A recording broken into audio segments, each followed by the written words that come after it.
Hello everyone, this is Chef Noriak, or better known nowadays as Alon the Cookie Dragon here. With a final video for a Chew Eyes View tour. We are at the plot of Seeker Molluh. This is a plot that I was responsible for making.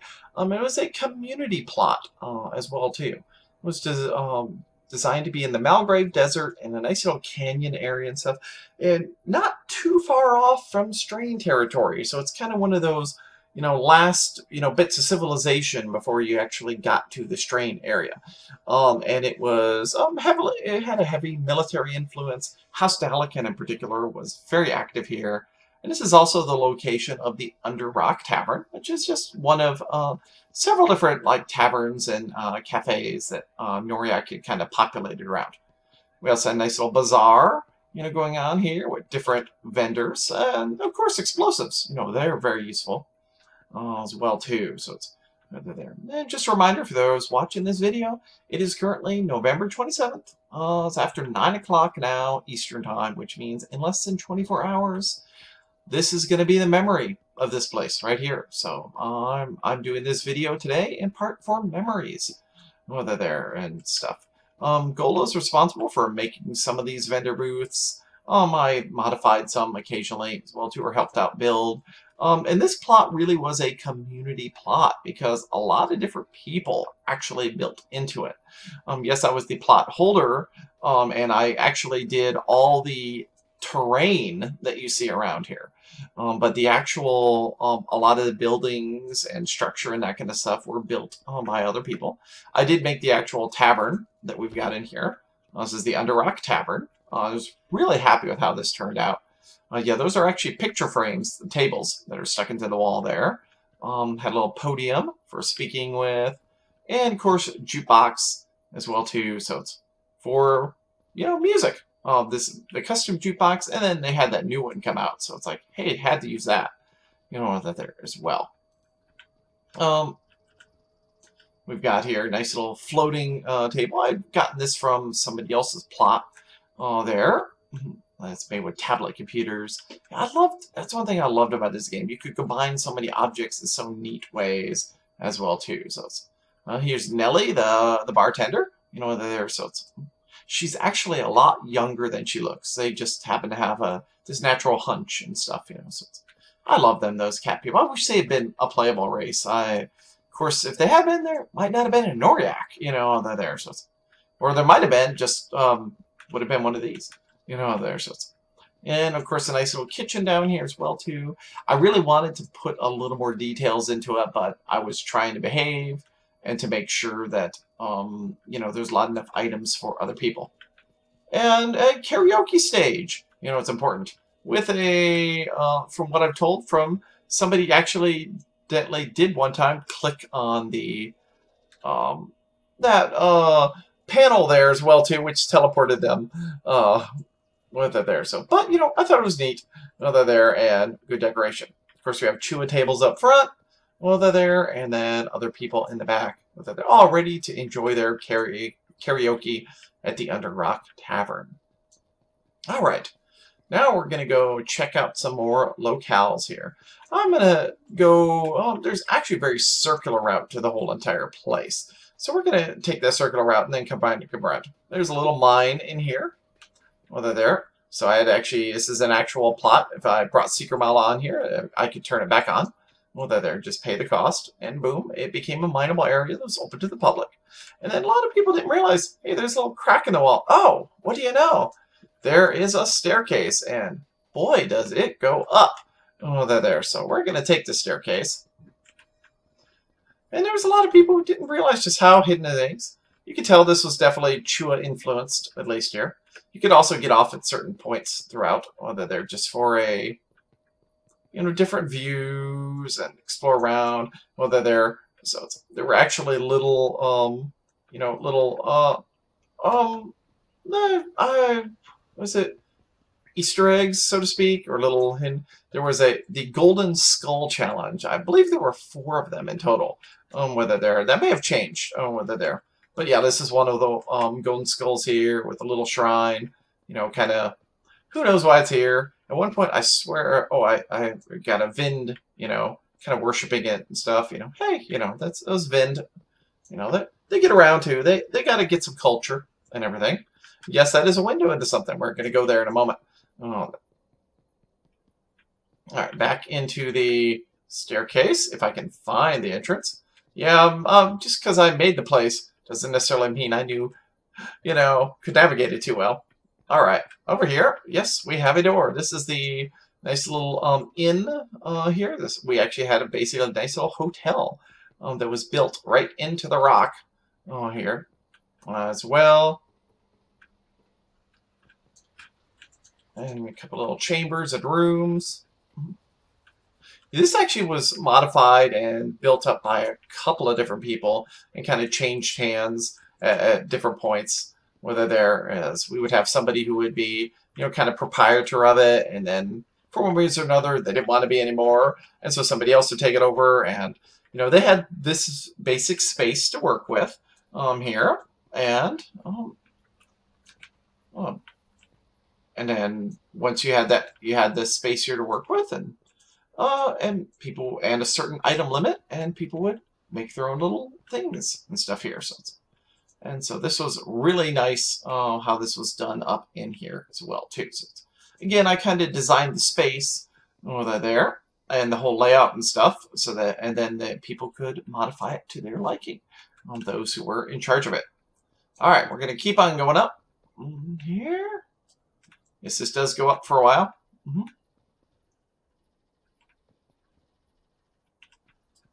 All right, we're getting towards the top here, and indeed, this is the top. All right. Here we're at the nice little hospital and university. I'm going to go over here just up top for the landing pad, so you can kind of see just how nice this looks and everything. This was designed by Kazan there, and I believe EGO Nano as well had a paw in it as well too. So this was actually run by the Nano Institute, I believe. And it was a good hospital. And again, given the closeness to strain territory and stuff, a proper hospital is an extremely useful location to have there. So but it was also good for research and everything as well too.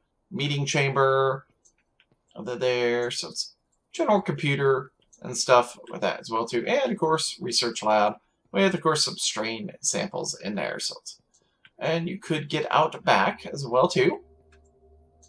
Another more little scanning and research area. Yeah, this glass is just so with this here, you know, it's always like hard to see where that door is there too. So and then they have little Elden excavation happening here because Malgrave was definitely known for its Elden, you know, stuff. So it's as well. All right, yeah, this is the nice little institute. Out here at Fort Hope. It's the location. Yeah, I forgot to include the name in the beginning. My apologies. Over there. So this is Fort Hope. Oh yeah. Let's see, I'm trying to go out the wrong way here. A little guard post there as well too. So it's, this place, despite how small it is, has a little bit of a maze-like aspect to it too. All right. Now we're going to go across. Yeah, this was a location over here that was actually, we never really had people develop it. I mean, we had a few people that were interested at points. Oh, this little picnic there. So it's, I think I made this picnic. I'm not sure whether they're, you know, made a lot of things. Yeah, this was going to be at one point that was given to the Dread Talon tribe if they wanted to develop it. Whether they're, before that, it had been a few other people as well too, but just nobody ever really developed or worked on it, you know, even though it was totally there. So I just kind of put up a big Draka shop there as well. So it's,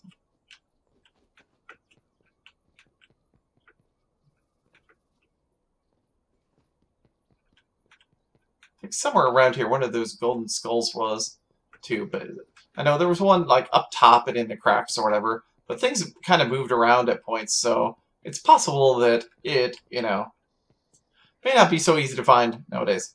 All right, over here we're going to go in and we've got the church because this was a very popular location for church sermons to be given here. Just a nice little quaint, you know, church area as well too. So it's both regal and at the same time, you could definitely tell it's backwoods here. But they had plenty of their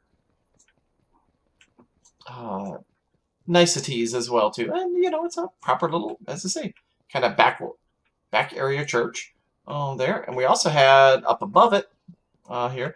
These are again areas that were available for somebody who wanted to move in, whether it's a house or a little, you know, unit, or these are intended for kind of like groups, because part of Fort Hope was designed with the idea of being, you know, the different role play groups and stuff could actually have a little place of their own here. So we had a little office unit there, and these side buildings here, they were actually initially the church. This would have been another chamber itself for somebody as well too, but we modified it up a little bit over time.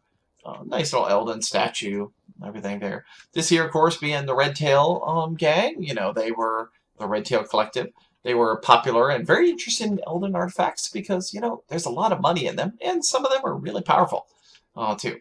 So we had our own little area designed up here as well. So it's with connecting tubes and stuff. So it's a very nice little fun area here. And it saw its share of roleplay use as well too. So, and of course weapons and missiles. Because, you know, Chua, you know, we like to blow things up. You know, it's a Chua thing. All right. And as I say, this is kind of circular. As you see, we went up the one route there, and now we've come down this path right over here. Again, some people sometimes kind of miss it, you know. I even did the standard, like, you know, role-playing game and adventure game kind of thing, and put a torch by the entrance. You know, how many games you get, like Skyrim and all sorts of games, you'll see like a little torch or a little marker where there's a pathway to go check out. See, there we go. That's, you know, tried to follow standard procedure on that.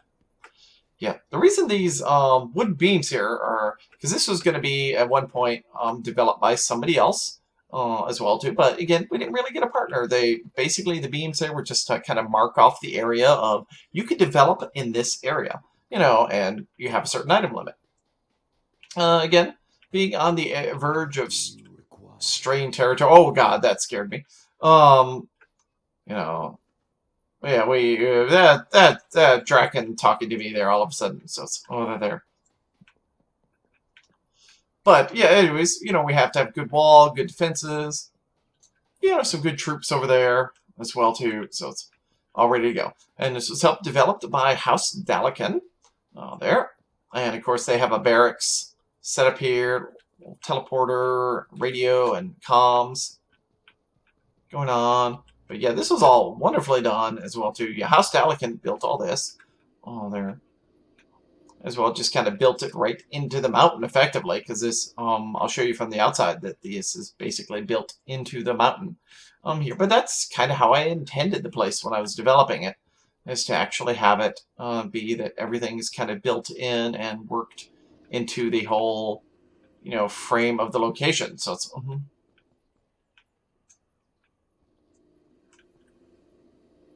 but yeah, nice little barracks area. You know, House Dalakan used this place a lot as well too. So it's, yeah, it did some absolutely wonderful work there. So I'm just really happy with how this plot in general came out, and the fact that the community came together as well too. But you can see how that's built just right into the rock there. You know, you could even see on the ceiling and how it's actually connected with the rock and everything as well too. And of course, a little lift here. I always imagine this could be, you know, either like a little landing stopping pad, or actually, in actuality, it's probably was intended as a lift to go down, you know, underground. All right. With that, there was also a couple small little things here. I thought there was something. Oh, my own Easter egg. I had trouble finding. There we go. That's how well it was hidden. I couldn't even remember it. And then, of course, it looks like, oh, there's something else. Hey, here's one more of those golden skulls. Oh, they're there. So it's just kind of alternate escape route. Oh, they're there so as well too. So, I mean, you know, I think the average person, if you manage to open up the stone door here, chances are you're going to go walk through those plants because they seem awfully suspicious behind a hidden door as it is. Oh, they're there. So all right, and let me see if I can. Sometimes if I'm lucky. Ah, there we go. I got it. Yeah, people could come down and explore here. This never was actually properly finished. Again, mostly focusing on the outside area. In fact, I think some changes that were done actually made it so this wasn't really viable anymore there, because some of the movement and the way we get the plateaus and everything there, some of the changes made it. This was actually kind of open at one point, but now it became something a little different as well too, and it's got this whole big block in there now. Didn't used to have that, but at one point, some of the changes they did kind of made it so it started to show up, and I just was never able to properly figure it out and fix it. But that's okay, because again, not really using it down there as well too. And that is the plot of Seeker Molluh there. And, it makes me kind of sad to say, but yeah, this is probably going to be my last Wildstar video.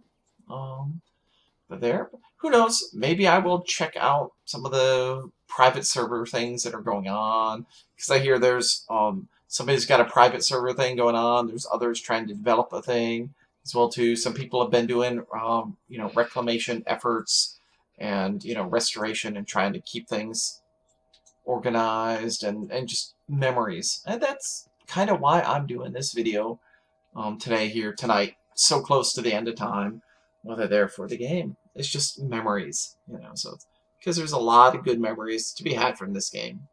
Good stories, good adventures. There's I remember what House Dalek had, even helping to defend this location multiple times from raiders and stuff, and it went on. They had developed a mine, an Exonite mine way out in the Strained area. This was kind of a lead off on the way there well too. So it's made a lot of good friends and people. In fact, some of my best friends are that I actually meet in real life, and stuff that I even just went and cooked Thanksgiving dinner for not that long ago as well too. I made through this game. Those are some people I consider my best friends and closest to me as well. So it's just a wonderful experience to have been enjoying this game and all the friendships I've gained from it, and all the wonderful people. So thank you to the Carbine team for what you did in creating a wonderful world and a game. I'm sad that it's not going to continue, but I wish all the best of the Carbine team, and also all the best of all the players, that you can have a wonderful future, and who knows, maybe I will see you in other games. I do play Elder Scrolls Online lately, a little bit. Who knows? Maybe someday I'll go back to World of Warcraft. And lately I've been playing a lot of single-player games as well too. Just been kind of in that mood. My work keeps me more socially active than I would like, and especially with the holiday season, it's been very, very busy and crazy. So right now, but I wanted to make sure that I had time for this, because I had years with this game, and I wanted to make sure that I had some good memories saved here of some of the artwork I did and the artwork that other people did as well too. Because that's what the housing is. It's artwork. It really is. Well, thank you all for coming along on this journey with me. I am Alon the Cookie Dragon. I'm going to sign out here. And thank you all again for many wonderful memories and such a wonderful game. And I will see you all around out there. Who knows? Maybe I'll get those cooking videos finally started that I keep threatening to do. So, I hope everyone has a very good day. And have a very good day. And I will see you all again sometime soon. Goodbye for now.